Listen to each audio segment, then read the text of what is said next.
கடகராசி.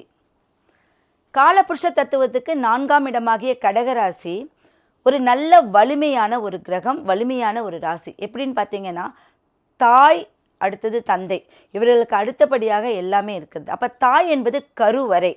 அப்போ அதுக்கு முக்கியத்துவமான ஒரு அமைப்பு தாயுடைய ஸ்தானம். அப்போ இந்த கடகராசிக்காரங்களுக்கு போன வருஷம் நிறைய கஷ்டப்பட்டிருப்பாங்க.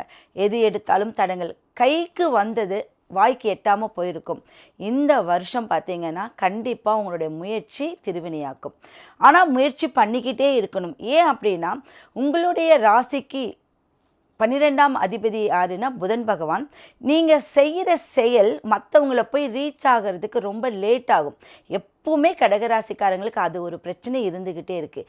ஏன்னா அந்த ராசிக்குள்ளே மட்டும்தான் 6, 8, 12 மறைவு ஸ்தான நட்சத்திரங்கள் இருக்குது.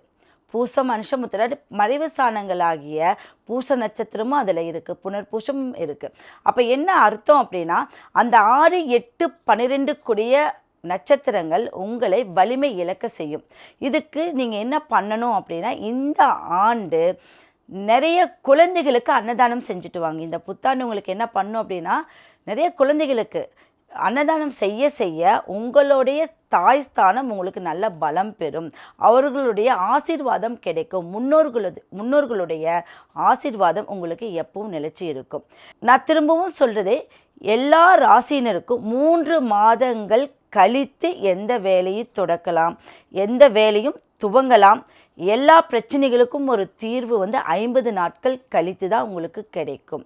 ஓகே, குரு பெயர்ச்சி உங்களுக்கு நல்ல வலிமை உள்ள ஒரு அமைப்பாக ஏற்படுத்தி, நீங்கள் லேண்டு விஷயமாக ஏதாவது இடம் விற்கிறது, வாங்கிறது, இல்லை லேண்டுக்கு உண்டான இன்வெஸ்ட்மெண்ட் பண்ணுறது, இது எல்லாமே நீங்கள் இப்போ தாராளமாக செய்யலாம். இல்லை நீங்கள் முதல்ல செஞ்சுருந்தீங்க அப்படின்னா அது உங்களுக்கு இப்போ தான் நற்பலன்களை கொடுக்க வல்லது. உங்களுடைய பூர்வீக சொத்தில் பார்த்தீங்கன்னா, நம்ம விற்கணும்னு நினச்சா விற்க முடியாமல் இருக்கிறதுக்கு காரணம் உங்கள் பூர்வ புண்ணிய ஸ்தானம் அப்படிங்கிறது பலமாக இல்லாமல் இருக்கும்.